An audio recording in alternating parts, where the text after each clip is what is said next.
Now, in our discussion, we will continue to focus on corporate and divisional strategic planning. We have already discussed that in divisional and corporate strategic planning, we have to follow 4 steps. So we will have the job of defining our corporate mission, and then establishing our strategic business units, and then assigning resources to our strategic business units, and then assess the growth opportunities of these of our business.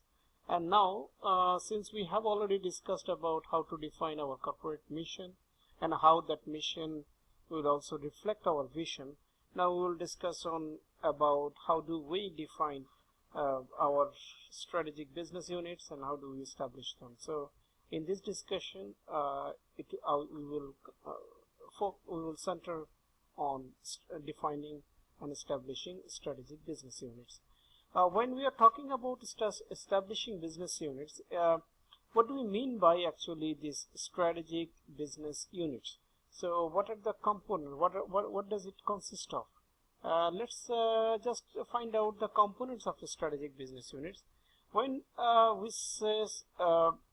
we try to define strategic business units, we mean in our corporation or in our organization, we find out an entity which can be considered as a profit center. So we can have many places or many businesses which is generating profit, but if we take them, each of them, as a unit of our profit centers, then each of our strategic business unit is also an independent profit center. So that is one of its important characteristics. So it's a profit center, and when it's a profit center and it has a single business, so the business is a complete business, and which it or sometimes it can be a big business with a collection of some related businesses, not only a particularly a single business. Here I can give you an example from like Beximco. So when we have Beximco, if you remember that in Beximco we have different divisions. So if we take a division like yellow, so here yellow, it's actually coming, so Beximco is the corporation, and since Beximco is a big corporation, so it has also the divisions.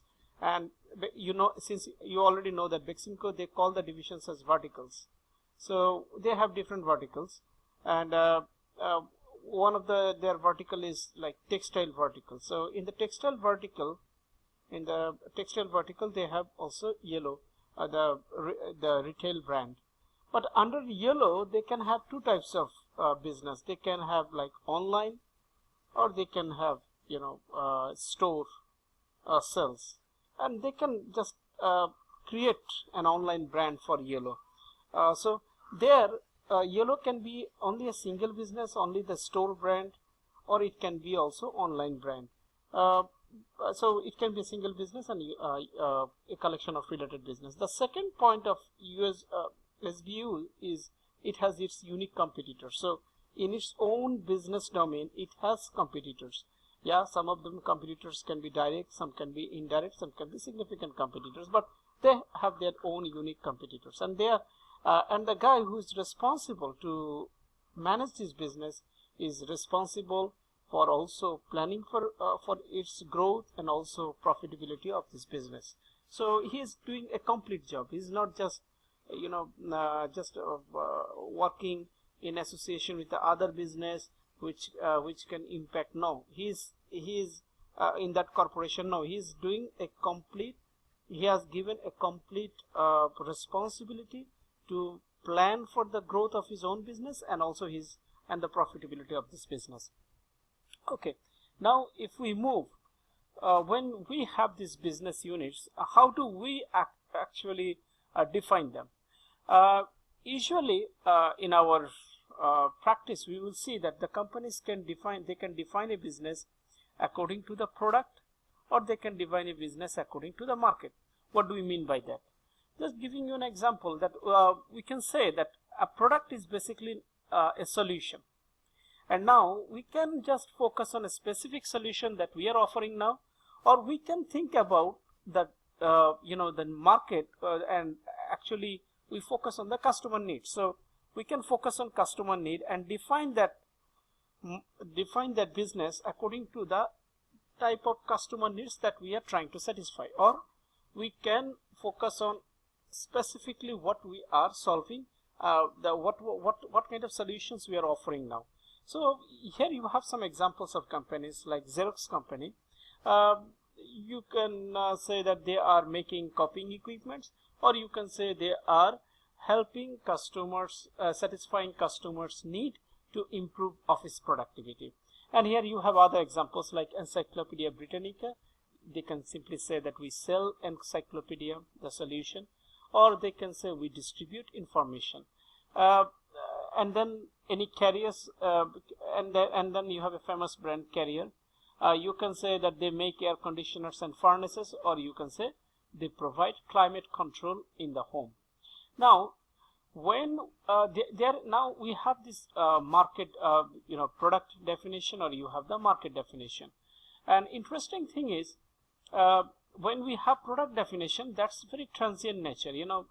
Just to give you an example, a unique example with Encyclopedia Britannica. You can take this example. I mean, 20 years back, Encyclopedia, or you can, 20 years back, Encyclopedia is a prominent. I mean, it's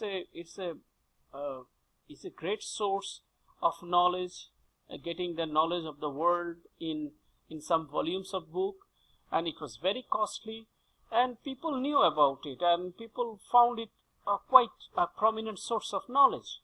But when you focus only the book version of it, and later on they tried to get into CD and to compete with other solutions, like Microsoft had also introduced Encarta. So they tried to compete with them, but what they missed out was that the consumer actually is not trying to find the knowledge in the book or CD. They are trying to find the information about the world, about many aspects of this world. So when came Wikipedia with only crowdsource based information, information, they were developing the contents. They were developing the content based on developing content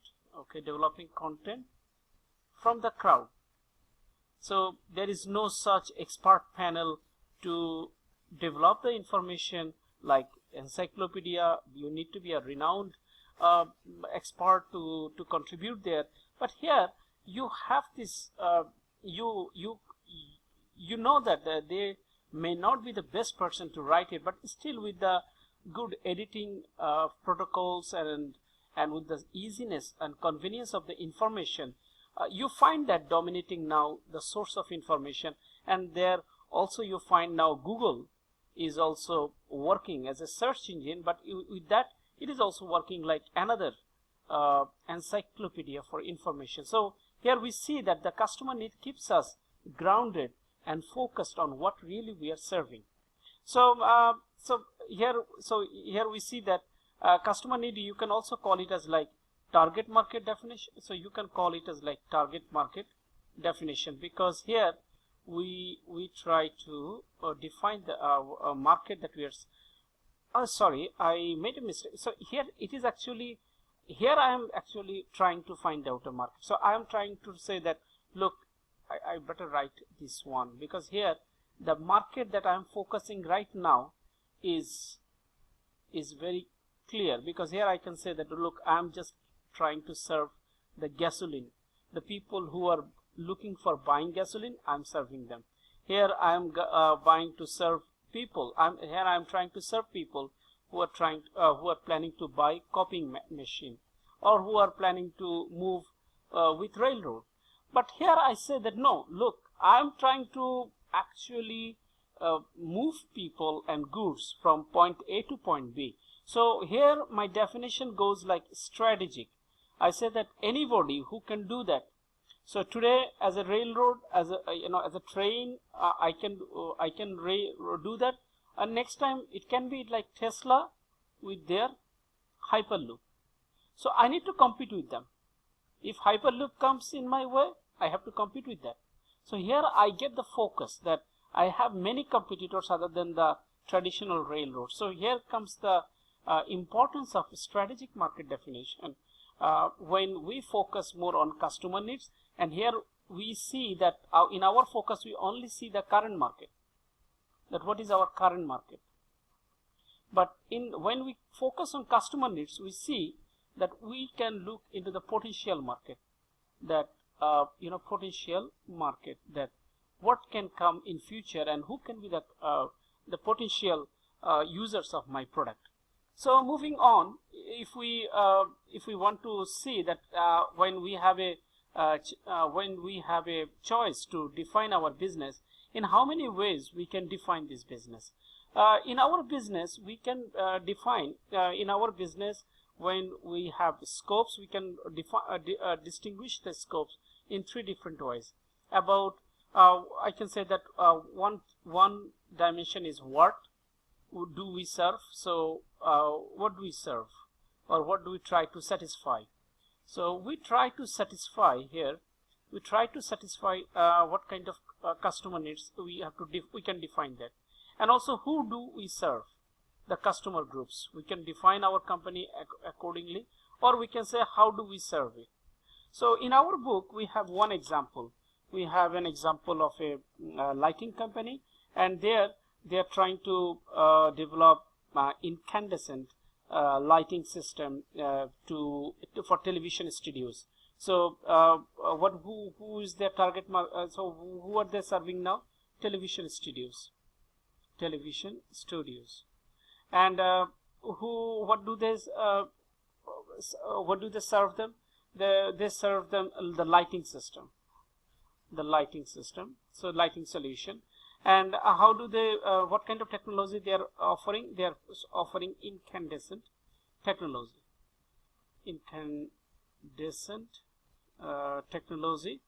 They are offering. Now, when we define our business accordingly, like need-wise, if we say that now we are offering lighting system. So now we are offering lighting system, and now if we think that okay, what else we can do to grow our business, we can say okay, now we offer lighting, and we can also offer some other need to this business. We can now, according to this need, since they need lighting for their studio, we can also offer lighting for their home, office.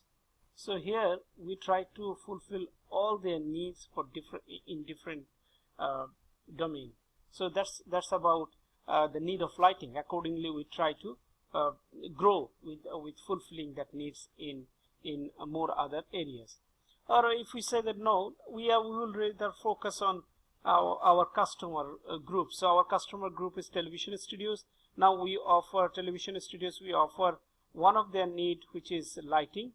So one of their need is lighting, and they need other things like they need heating system.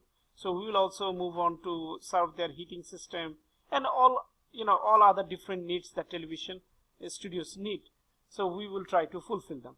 Or we can say no, we will rather focus on technology. So in that case, if we have technology, we can now we offer incandescent technology, but later on we can also offer infrared lighting system, or we can offer ultraviolet lighting, so it can be incandescent, it can be infrared, it can be infrared, or it can be UV ultraviolet, or it can be some green fluorescent lighting system. So here, or we can actually if we want to diversify a lot, we can target all other needs that a television studio can ask us to fulfill, or we can go for fulfilling this need in other areas, or we can also diversify with the technologies. So these are all in different ways we can estimate our growth opportunities, and that's all about. And then when we finish it, then we can think about that how do we appropriate, how do we distribute enough fund and resources to develop these strategic business units, and how do we make the right strategy to reach the growth target that we have set for each of these strategic business units. And we will discuss that in our next discussion. Thank you.